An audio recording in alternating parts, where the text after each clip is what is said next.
Hi everyone. So today we are going to solve lead code problem number 3868. So basically question is minimum cost to equalize arrays using swap. And this is easy level problem. And problem is you are given two integer arrays nums1 and nums2 of size n. मुझे दो array given रहेगा वो के size n का होने वाला है and you can perform the following two operations any number of times on these two arrays.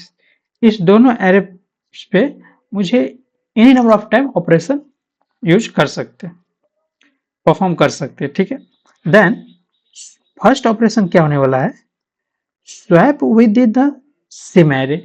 Suppose nums array एक मेरा जो फर्स्ट वाला होने वाला है नम्स वन, इसके अंदर अगर हम स्वैप करते हैं तो क्या होने वाला है, choose two indices i and j, then choose either to swap nums I and nums j, और nums I and nums j this operation is free to child.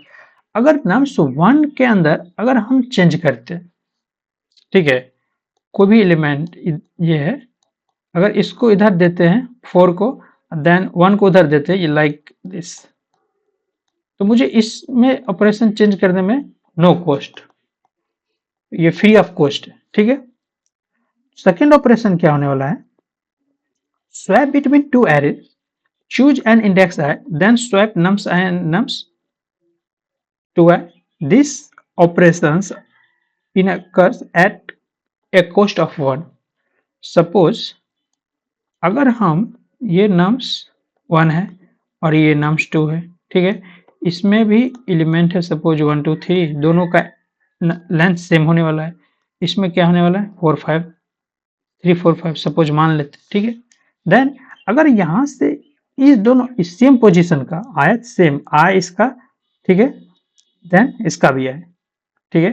अगर ये दोनों हम ऑपरेशन चेंज करते हैं, ये दोनों एलिमेंट अगर हम चेंज करते हैं, लाइक अगर 3 को हम ऊपर भेज दिए, देन 1 को हम नीचे ला लिए, तो क्या होने वाला है, इसमें जो मुझे कॉस्ट आएगी वो कितना आएगी, एक, क्योंकि एक एलिमेंट को अभी चेंज किया है तो मुझे कॉस्ट कितना आएगी, एक आएगी।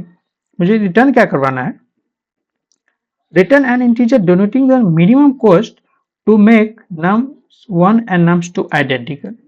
If this is not possible return -1। मुझे क्या करना है, nums1 और nums2 को दोनों को क्या करना है, आइडेंटिकल बनाना है, मतलब सेम एरे मुझे बनाना है। अगर ये पॉसिबल नहीं है, लाइक अगर मुझे आइडेंटिकल पॉसिबल नहीं बना पा रहे, तो उस केस में क्या करेंगे, -1 रिटर्न कर देंगे, ठीक है। Okay, I take this example. इस एग्जांपल से समझते हैं, सेकेंड एग्जांपल है जो कि क्या है, nums1 और nums2 दो है, दोनों का लेंथ सेम है एरे का, ठीक है। अब क्या होने वाला है, देखो यहाँ 10 10, यहाँ 20 20, ठीक है। मुझे क्या करना है, इस केस में पॉसिबल है कि नहीं, अभी मैं कैसे चेक कर पाऊंगा, पहले पहले तो ये है कि अगर 10 20 20 दो एरे है, तो देन मुझे क्या करना, आयत से चेंज करवाना है और मुझे आइडेंटिकल करना है, ठीक है।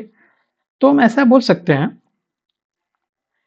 सपोज अगर इसमें हम मान लेते हैं अभी के लिए, ठीक है, हम अगर 10 को इधर कर देते हैं, 20 को हम इधर कर देते हैं, देन 20 10, ठीक है, देन 10 20 आइडेंटिकल हो गया। अगर इन दोनों को हम शॉर्ट कर दे तो जो इसमें है वो इसमें भी है, ठीक है, इससे मिल मैच कर रहा है, तो ये दोनों आइडेंटिकल हो गया। तो इसमें मुझे कॉस्ट कितना लगा, क्योंकि हम एक ही एलिमेंट को स्वैप किए ना, तो मुझे कॉस्ट कितना आएगी इस केस में, 1 कॉस्ट आएगी, जो कि आंसर कितना 1 है, ठीक है। अब अगर हम बात करें, एक और एग्जांपल लेते हैं पहले, देन अगर सपोज 2 2 4 4 5 6, ठीक है, देन इस केस में हम क्या कर सकते हैं, 2 4 5 6 7 7 सेम लेंथ की हो गई, ठीक है। ओके, अब क्या हम इस केस में दोनों को आइडेंटिकल बना सकते हैं, मुझे आइडेंटिकल बनाने के लिए चेक करना है, क्योंकि मैं अगर ठीक है, अगर हम दोनों को सॉर्ट कर दे रहे हैं, एक अप्रोच है कि दोनों को सॉर्ट हम कर दे, ठीक है, अरे को सॉर्ट कर दे और देन आयत से मैच करवा ले।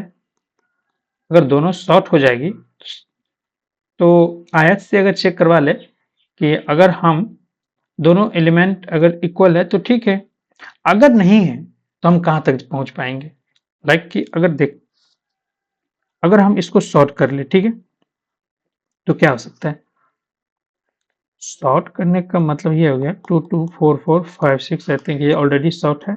अगर नीचे वाले भी देखिए तो ऑलरेडी सॉर्ट है। ओके, तो मुझे यहाँ मान के चलते मेरा ऑलरेडी सॉर्ट है, ठीक है। अब देखो, क्या हम दोनों को आइडेंटिकल बना सकते हैं? आइडेंटिकल बनाने का मतलब है स्वैप कर सकते हैं। मुझे स्वैप करने में सेम में मुझे जीरो कॉस्ट आएगी, ठीक है। यहाँ जो हम किए थे फर्स्ट में स्वैप, सॉरी इसमें नहीं, हाँ, एक एलिमेंट स्वैप करने के बाद, हाँ यहाँ पे उसमें सेम में तो मुझे कोई कॉस्ट नहीं आई थी, इसलिए हम सेम में स्वैप किए थे, ठीक है। बट इसमें क्या होने वाला है, इसमें जो है, अब देखो दो टू है, इसमें एक टू है, ठीक है। क्या होने वाला है मेरे इसमें, क्योंकि मेरा टू का जो फ्रीक्वेंसी है वो कितना है, थ्री, मीन्स ऑड नंबर। तो हम क्या दोनों एरे के अंदर कभी भी इसको डिवाइड कर पाएंगे? कभी भी नहीं। क्यों नहीं? क्योंकि ये ऑलरेडी टू जो है क्या है, ऑड है। टू का जो फ्रीक्वेंसी है वो ऑड है, ना कि टू ऑड है। टू का फ्रीक्वेंसी कितना है, थ्री, ठीक है। थ्री क्या है, ऑड है, ठीक है। देन हम कभी भी इसको दोनों एरे के अंदर इक्वल डिवाइड नहीं कर सकते। नहीं करने का मतलब हम इस केस में रिटर्न -1 करेंगे, राइट।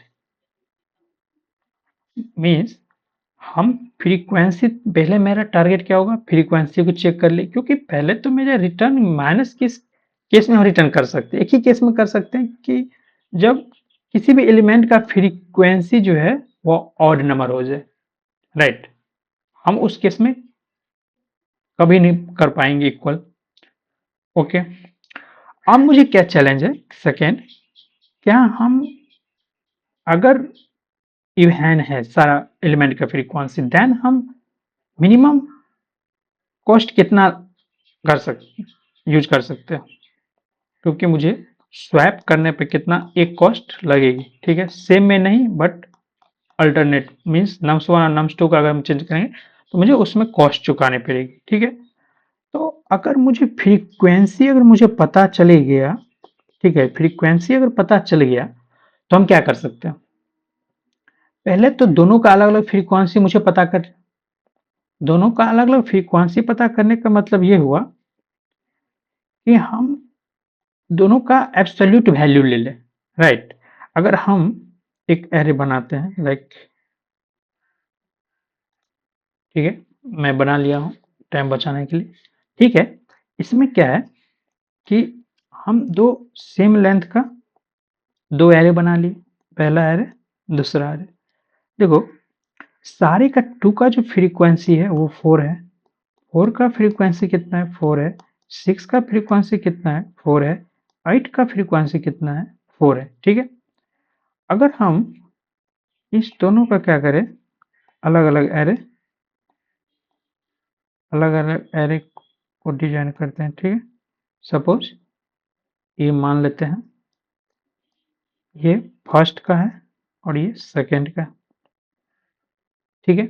देन हम क्या कर पाएंगे, अब हम ऐसा बोल सकते हैं कि यहाँ का फ्रीक्वेंसी वैन है, ये भी वैन है, ये भी वैन है, ये भी वैन है, तो हम इसको कैसे आइडेंटिकल बना सकते हैं? ऐसे तो कर सकते हैं ना, दो इसका दो इससे इंटरचेंज कर दे, ठीक है। दो करने का मतलब दो कॉस्ट मुझे आएगी, ठीक है। देन यहाँ से दो, देन यहाँ से दो, मीन्स दो इधर से आएगी, मीन्स दो प्लस दो इक्वल टू मुझे चार, मुझे चार तो कॉस्ट चुकानी पड़ेगी यहाँ पे, राइट। तो मैं कैसे चुका पाऊंगा, कैसे आइडेंटिकल बना पाऊंगा, ये मैं 4 तक कैसे पहुंच पाऊंगा। यहाँ पे ये है, मुझे देखो, अगर हम इस का फ्रीक्वेंसी 2 का 4 है, इसमें 2 का फ्रीक्वेंसी कितना है, 0। इसमें 4 का फ्रीक्वेंसी कितना है, 0। इसमें कितना है, 6 का फ्रीक्वेंसी 0। इसमें 8 का फ्रीक्वेंसी 0। क्यों हम ये बोल रहे हैं, क्योंकि 2 का फ्रीक्वेंसी 4 है तो 2 तो मुझे इसके अंदर देना होगा ना, इसलिए इसका फ्रीक्वेंसी हम 0 रखेंगे। और इसका फ्रीक्वेंसी कितना है, 6 का 4 है तो मुझे 2 इधर भी देना होगा, फिर 8 का भी 2 इधर देना होगा, 4 का भी 2 इधर देना होगा, राइट। तो हम क्या कर पाएंगे, देखो अब हम दोनों का एब्सोल्यूट वैल्यू, आयत का एब्सोल्यूट वैल्यू लेते जाएंगे, ठीक है। दोनों का अलग अलग फ्रीक्वेंसी मैंने कैलकुलेट कर चुका हूं, ठीक है। अब मैं दोनों का एब्सोल्यूट वैल्यू आयत पोजीशन का लूंगा। कैसे लूंगा, देखो मैं अगर 2 की बात करूं तो 2 का आयत अगर शॉर्ट कर दे तो ये दोनों ऊपर आ जाएगी, मीन्स 2 4 6 8, देन 2 4 6 8 सेम आएगी। मीन्स 2 और 2 की मैं बात करूं एब्सोल्यूट वैल्यू लेने का, तो 2 माइनस 0 इक्वल टू कितना हो जाएगा, 4, ठीक है। अब ये बताओ मुझे, 4 आ गया, ठीक है। अब 4 का 4 minus 0 equal to 4, 6 minus 0 equal to 6, 8 minus 0 equal to 8 का कितना है फ्रीक्वेंसी, 4 ही है ना, तो 4 माइनस 0 इक्वल टू 4, और 6 माइनस 6 का फ्रीक्वेंसी कितना है, 4, 4 माइनस 0 इक्वल टू 4, 4 4, ठीक है। अब देखो यहाँ पे कितना आ गया, सम टोटल, सम टोटल आया 16, ठीक है।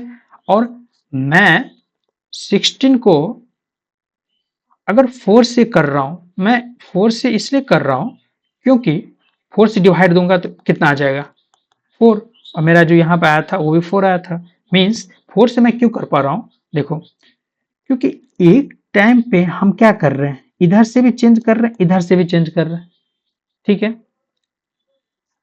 मीन्स दोनों को एक टाइम पे हम चेंज कर रहे हैं। अगर 4 में कंफ्यूजन है तो हम ऐसा बोल सकते हैं यहाँ पे, देखो कि हर एक टाइम जो एक का फ्रीक्वेंसी है इसको हम डिवाइड 2 से दे दें, 2, ठीक है। क्यों 2 से, क्योंकि इसका एक एक एरे का तो आधा एलिमेंट तो हम इस एरे में तो देंगे ना, एब्सोल्यूट जिस किसी का भी हो फ्रीक्वेंसी, अगर 2 का यहाँ ज्यादा इसमें नहीं है तो इसका तो आधा तो इस एरे के अंदर तो देंगे हम। तो मुझे इसका आधा दे दो, आधा कितना आया, 2 आया। देन हम सेकेंड का भी, जिस किसका था सेकेंड, 4 का, 4 का फ्रीक्वेंसी 4 था, तो देन ये भी तो आधा मुझे चुकानी होगी ना, मीन्स दूसरे एरे के अंदर देना होगा, तो इसका भी फ्रीक्वेंसी कितना होगा, 2 होगा, ठीक है। देन 6 का भी फ्रीक्वेंसी जो था, ये 6 का था, ये 4 का था, और ये 2 का था, ठीक है, और ये 8 का था। मीन्स 6 का फ्रीक्वेंसी जो 4 था, ये भी तो मुझे आधा दूसरे के अंदर देना होगा। देन 8 का भी मुझे आधा कितना होगा, दूसरे के अंदर देना, दूसरे एरे के अंदर देना होगा। देन अभी हमने क्या किया, अभी हम जस्ट ये वाला इसमें 2 डाल दिया और ये वाला इसमें 2 डाल दिया, राइट। देन हम क्या किए, दोनों का इंटरचेंज का हम काउंट कर लिए। अब मुझे ओवरऑल सम करने के बाद 2 से डिवाइड देना है, 2 4 6 8 डिवाइड बाई 2 इक्वल टू 4, यहाँ पे हम ऐसे भी कर सकते हैं, ठीक है। क्यों, क्योंकि फिर से यहाँ पे क्लियर सही से होना चाहिए, क्योंकि ये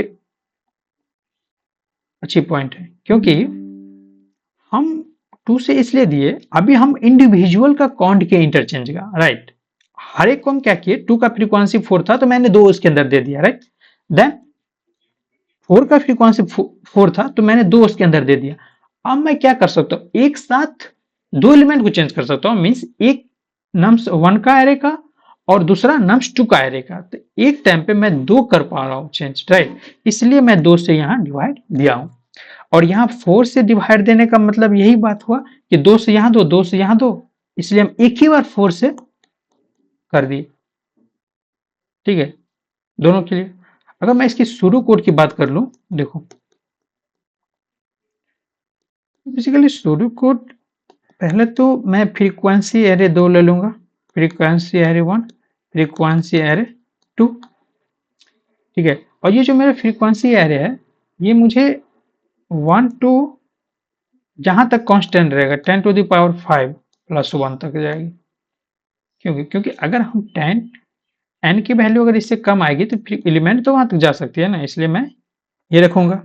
ठीक है, अब दोनों के अंदर मैं ये काम करवा लूंगा। पहला तो मेरा एक कंडीशन होगा कि मैं एक चीज करवा लूं कि एक हम बुलियन रखेंगे फॉन्ड, और दोनों का एब्सोल्यूट वैल्यू ले लेंगे। अगर ऑड आया तो वहां पे मैं इसको absolute value frequency 1 plus frequency 2 का लेके, अगर मॉड 2 अगर नॉट इक्वल टू अगर 0 आया तो मुझे इस केस में क्या करना होगा, रिटर्न -1। अदरवाइज मैं क्या करूंगा, सेम काम वही। ठीक है, एक हम वेरिएबल रखे रहेंगे जो मेरा आंसर वेरिएबल होगा। ठीक है, देन हम फ्रीक्वेंसी 1 प्लस फ्रीक्वेंसी 2 का यहाँ पे माइनस कर लेते हैं ना, एब्सोल्यूट वैल्यू इसका ले लेंगे। ठीक है, और देन डिवाइड 2 कर लेंगे। ठीक है, एब्सोल्यूट दोनों का माइनस करने के बाद हम क्या कर सकते हैं, एब्सोल्यूट वैल्यू ले सकते हैं, और हम क्या कर सकते हैं, ये तो आंसर। ठीक है, एब्सोल्यूट वैल्यू लेने के बाद हम क्या कर सकते हैं, आंसर के अंदर इसको ऐड करवा सकते हैं। ये जो मेरा वैल्यू आएगा, एब्सोल्यूट वैल्यू जो भी आएगा। ठीक है, फ्रीक्वेंसी 1 माइनस फ्रीक्वेंसी 2 का। यहाँ पे अगर हम 2 से किए तो मुझे रिटर्न जो करना होगा वो आंसर बाय 2 करना होगा। ये मेरा सूडो कोड होने वाला है। ठीक है, अगर मैं इसकी टाइम कॉम्प्लेक्सिटी और स्पेस कॉम्प्लेक्सिटी की बात कर लूँ, ठीक है, पहले कोड देख लेते हैं, देन मैं टाइम कॉम्प्लेक्सिटी और स्पेस कॉम्प्लेक्सिटी। ठीक है, कोड के ऊपर आगे देखो, यहाँ पे मैं 2 फ्रीक्वेंसी अरे लिया हूँ, ये एन ले चुका हूँ। ठीक है, देन फ्रीक्वेंसी 1 में स्टोर करवा रहा हूँ फ्रीक्वेंसी नम्स 1 का, और नम्स 2 जो है फ्रीक्वेंसी 2 में करवा रहा हूँ। ये बुलियन एक ले लिया हूँ जो कि मैं एब्सोल्यूट दोनों का सम अगर नॉट इक्वल टू 0 है, मीन्स ऑड नंबर है दोनों का फ्रीक्वेंसी, तो देन मुझे फॉल्स कर दो। इस केस में तो मुझे रिटर्न कर देना है। ठीक है, अगर फाउंड आया, नॉट फाउंड मीन्स फॉल्स हुआ, तो मुझे रिटर्न यहीं से रिटर्न करें, क्योंकि इस केस में हम कर नहीं सकते। ठीक है, और देन आंसर वेरिएबल लेके, और मैं दोनों का एंड ये 10⁵ प्लस 1 तक जाके, और मैं एब्सोल्यूट वैल्यू का ये एब्सोल्यूट वैल्यू निकाल लूंगा दोनों फ्रीक्वेंसी का, देन मैं डिवाइड 2 करके ऐड करते जाऊंगा, रिटर्न मुझे n/2 करना है।